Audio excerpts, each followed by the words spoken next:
name of Allah, the Beneficent, the Merciful. Honorable and respectable Chief Guest, Dr. Shehzad Jiva, Mr. Jamil Yusuf, Madam Tasneem Shabbar, Mr. Shams Haji, Mr. Imran Kiwala, honorable teachers who taught me where I am today, proud parents, and of course, hardworking students, and my wife, Afshin Zehra, Her Excellency. Assalamu alaikum, everybody. Speech is not difficult, but I can tell you, to be back in your school and talk here is difficult. I've always loved to talk to the students, to motivate them, to uplift them, and I'm grateful to Al-Murtaza School for giving me an opportunity to come here and talk to you. And this is the biggest honor for me, because I'm talking to you all who I know are the future of our country and our nation. Let me begin like this, that when I was in school, when I was in my convocation, I thought the biggest thing that my school gave me was knowledge about chemistry and biology and physics and English and mathematics. 23 years down the road now, when I stand here today, I can tell you the biggest things that the school gave is not this. The biggest thing is the ethics, the humanity that we learn here, to be honest, to be punctual, to be disciplined, to help each other, to be sincere, to be hardworking. These are the biggest elements that the school inculcated in me 23 years ago. And whether you realize it or not, the school has inculcated all these in you also. And years down the road, you look back and say, well, these were the biggest things that I learned in my school.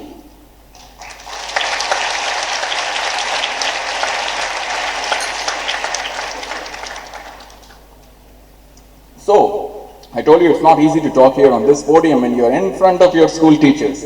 So, when I left the school, it was not easy. I mean, life is difficult. I can tell you students, and I'll just talk to students for the next few minutes that I have. Life is not easy. As you go through life, there are problems. There will be. This is not heaven. You'll get 1 exam, 2 exams, 3 problems, 4 problems. It just carries on like this. So, when I left school, things were very difficult. My grandfather passed away at that time. Financially, our family had just crumbled. So just after matriculation, in my prelims, my grandfather passed away. Just after matriculation, I decided to give tuitions. And what I decided was, so I made a chart paper and I wrote tuition available for mathematics. That was a subject I knew best. So early in the morning, I went to paste on a building right opposite to ours. And I can tell you, I was feeling ashamed at that time. I admit this. I was feeling ashamed. I was not feeling too good about it. But today I look at it and say, no, it was no point of getting ashamed. So while I was just pasting that chart paper, a lady came from behind me and asked, who will teach? And in my heart, because at that time, 23 years ago, I looked too younger. So I thought, let's lie and say my brother will teach. But then I thought in my heart, let's talk honestly. So I said, I will teach.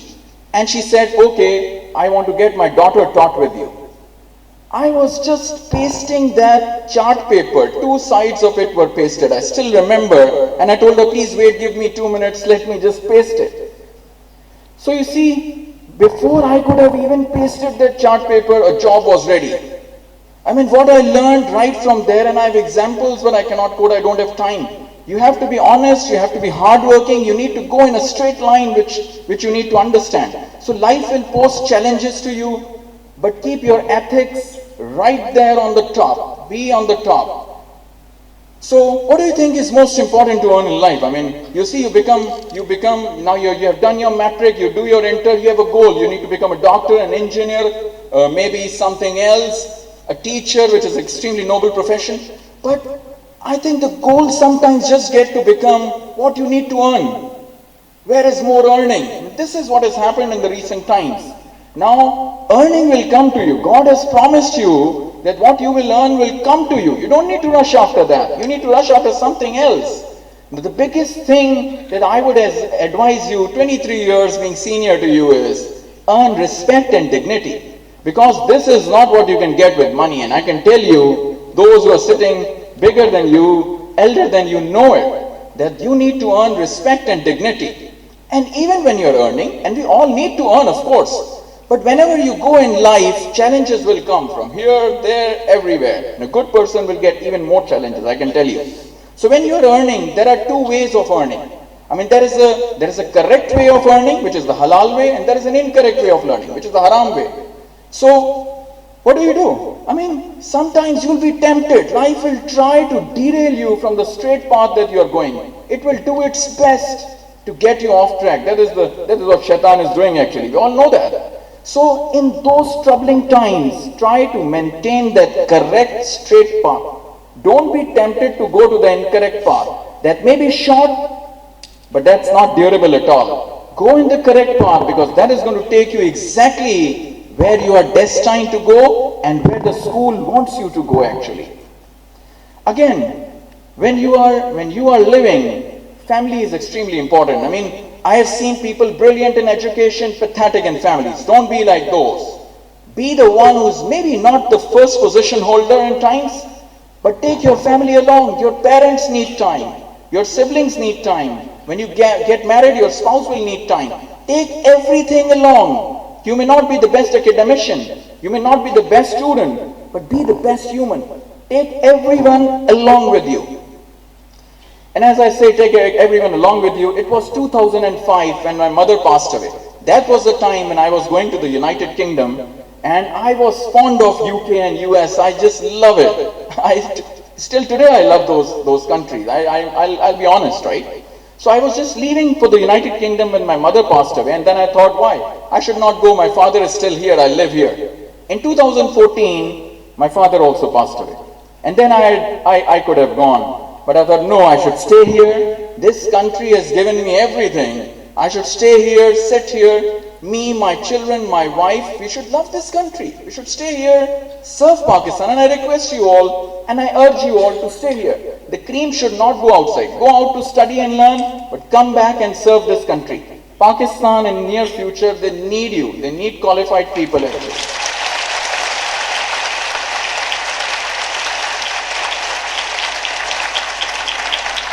I hope that means you're going to stay here in Pakistan, right? Okay, just a couple of points are left and then I'll be leaving the podium. So the most important thing is, if you want to go ahead, you have to respect your parents and your teachers. Believe me, even today, I can't walk ahead of my teachers. We go to a meeting, I'm just behind them, sometimes holding their bag. And this is how you give them respect. Give respect to your parents and give respect to your teachers, and no power on earth can stop you from taking the topmost positions on this earth. I can guarantee you that.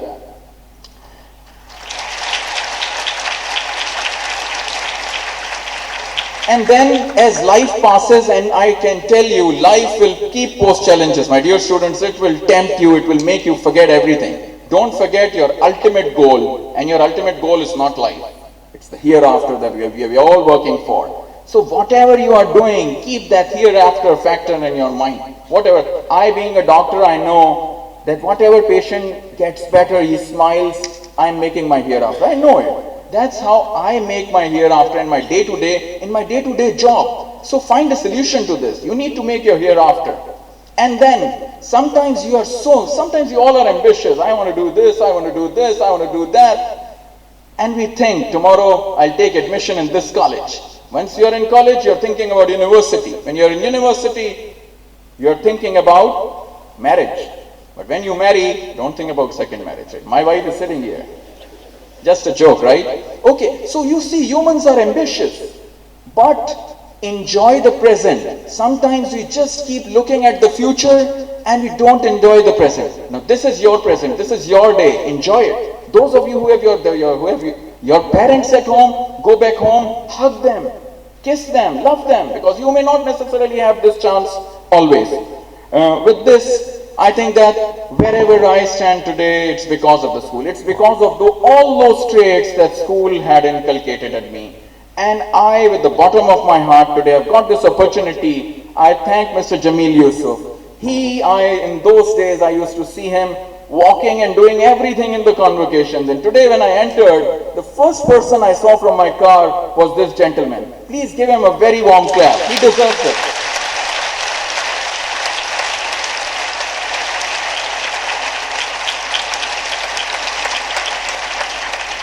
Madam Tasneem Shabbar, you, your team, your teachers, I can tell you, those times were not good when I was continuously being told, okay, get disciplined, Ali Asghar. I didn't love it. When my teachers, I got a slap in metric, I can tell you. Just my wife is taking a video, just censor this later, right? Okay. So you see, at that time it didn't look good. But I can still feel the discipline that particular thing inculcated in me. With that, I would thank you all. This person is the son of the school, and I'll always be the son of the school and at your service anytime. Give a warm clap to all my teachers. Thank you.